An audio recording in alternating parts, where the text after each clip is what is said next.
What is up, everybody, and welcome back to the channel. On today's video, we're going to go over the Genesis and everything that happened to it on our trip to Wildwood for Slammed Enough, New Jersey a few weekends ago.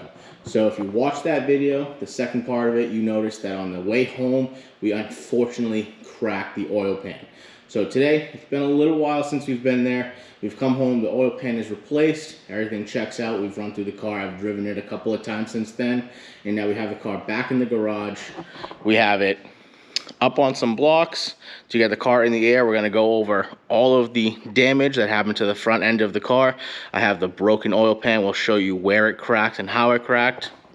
And then we're also gonna go over where I have kind of theorized that the oil pan actually got cracked. So without further ado, let's get in and look at the damaged, cracked oil pan, and then we'll get underneath the car and show us the subframe, because that did unfortunately get pretty scraped up. All right, so to get right into it, this is the oil pan that was on the car. Now, just a quick note, this is the original oil pan that was on this car when I bought it brand new. This has been on the car for 7.5 years and like 68,000 miles. So this thing has served more than its lifetime, especially on a car that has been this low for this long and driven this many miles. So I 100% am not upset that this broke. Actually, in fact, I'll be honest, before we left for Wildwood, I already knew that the oil pan was dented and it was gonna be replaced this winter coming up. I just was waiting till the winter, so that way the car wasn't being driven as much, or it was basically not that it wasn't driven much, but it was just being parked for the winter, and I was going to do it over the winter and take care of it. But obviously it happened earlier than that, and so yeah, it was already something I expected that was going to need to be replaced, and I was planning on replacing it. So I'm not aggravated or mad or anything like that it did happen. The only real bad part about it happening now is that I literally just got an oil change before we left, so I had less than 1,200 miles since that oil change. So that was kind of a bummer, but aside from that, this whole thing wasn't that big of a deal. With the parts cost and the labor cost, because I had my friend do it at his shop, that was still cheaper and more convenient to me than it would have been if I rented a trailer and towed the car down there on a trailer, because towing this thing and trailering it is an absolute nightmare. This car's only been on a trailer twice the entire 7 years, or 7.5 years now that I've owned it. It's only ever been trailered twice. This car gets driven everywhere else. So I know a lot of people, for some reason, like I see comments on Instagram and Facebook, think this car's a trailer queen. It's not. It's been on a trailer twice. And then Gatlinburg will be the third time. Other than that, this thing is driven everywhere. It's got 69,000 miles on it now. So yeah, this thing gets driven. So for this oil pan to last me this long, I am perfectly happy with it. And to go further down the line, I do have a couple of solutions, I think, that will prevent this from happening, because when we get underneath the car, you'll see that even in the couple of short drives I've driven this thing since the new oil pan has gotten installed, it is unfortunately getting scratched up already. So, but I don't have a skid plate on the car, and I'll show you why, and unfortunately I can't have one right now. And like I said, we're gonna go over that in the second part of this video when we're underneath the car, and that is why it is jacked up right now. But to get into the oil pan now. So, as you can see, the oil pan, this is it. But if you flip it over, you can see that this side is in fact the front edge, and this is where the oil pan cracked, and which is actually really far. And if you notice that this is flat and this is indented right here, and that is where I think the pickup is. Don't quote me on that, but I'm pretty sure this is where the pickup is. I forget now. But so before we left, like I said, I already knew this thing was dented, and I knew the front edge was dented. And it's kind of hard to see here, but there you go. You can see how dented this thing actually is. So like I said, I already knew about all of this being dented. It definitely got worse, like this back corner and over here from driving in Wildwood. So all weekend, this thing was definitely just getting absolutely hammered with the road. But if you saw the clip in the end of that last video for Wildwood, you saw that there was a dip in front of my house that I usually avoid, and this time I happened to hit it. And if I try and hold this here, I'm pretty sure that's what actually did this in. So let me flip this back over.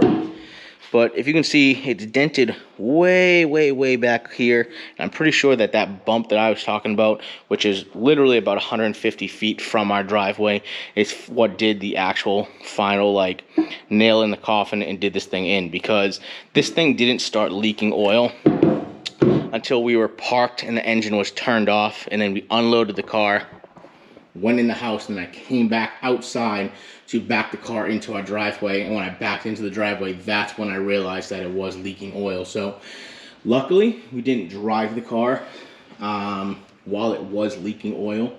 And then, like I said, it only started leaking after we shut it off and parked. So I think what we think, and what my two friends at their shop said, is that we think it just cracked far enough back where the pickup was still able to pick it up.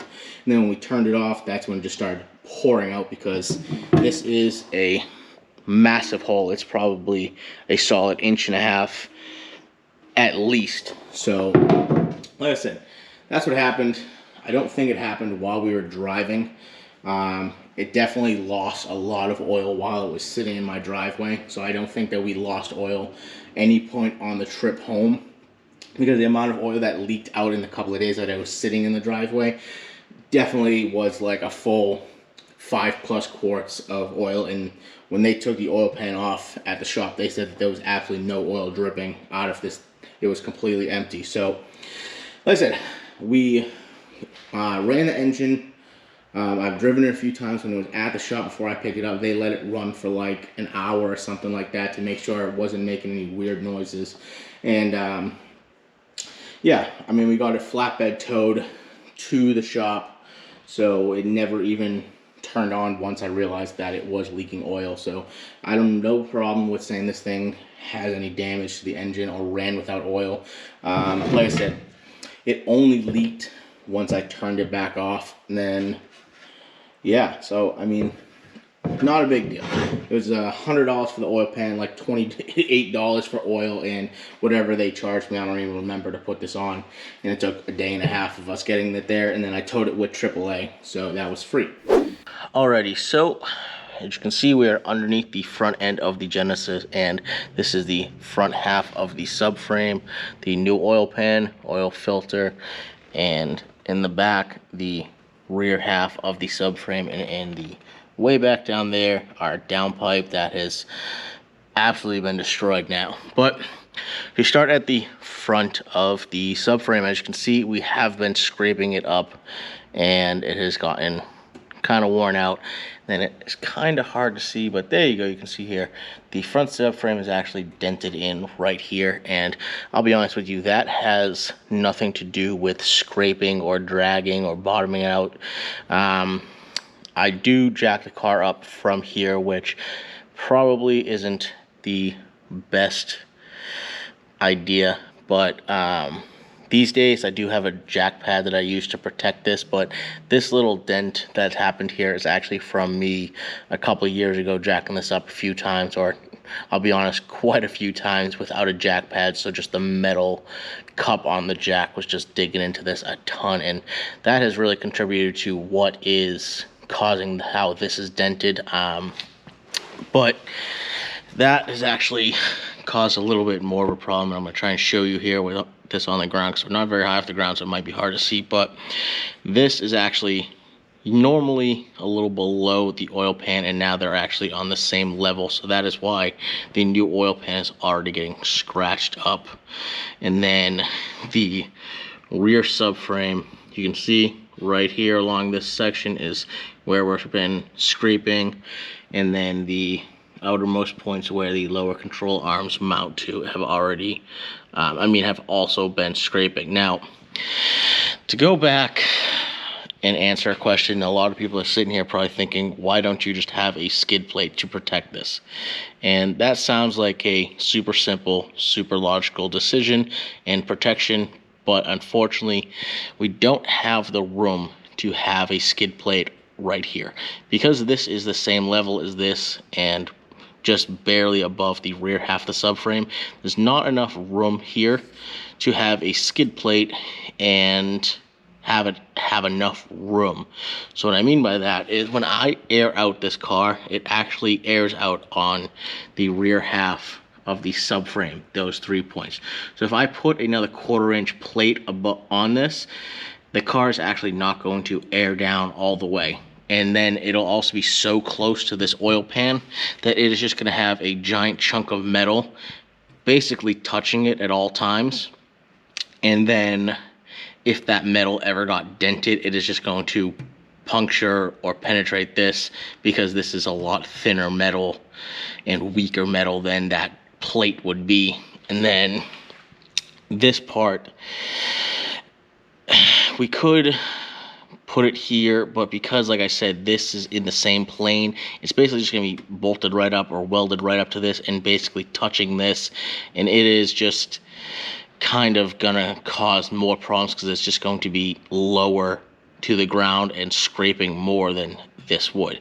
Now I do have a couple of ideas what I think I might try to do, and that is to take angle iron and put it from here, curve down here, and then put bolts up here, and then a couple of countersink flat head screws in the bottom, so that way if it ever hit, it would be hitting this edge and rolling down, and then that'll bring this down. So hopefully that would protect the front edge on this, and then the rear edge would catch the rear of the subframe, and that's why this new pan will be not scratched up here. But as you can see, this is the new pan. It's only been on for a couple 100 miles now. It's already getting scraped up, and it's only the front. So way back here is right where we cracked the oil pan on our way home, and that's why I said that dip in front of our house that I mentioned, the way it's shaped is the only way that way back here would hit and not the front of it.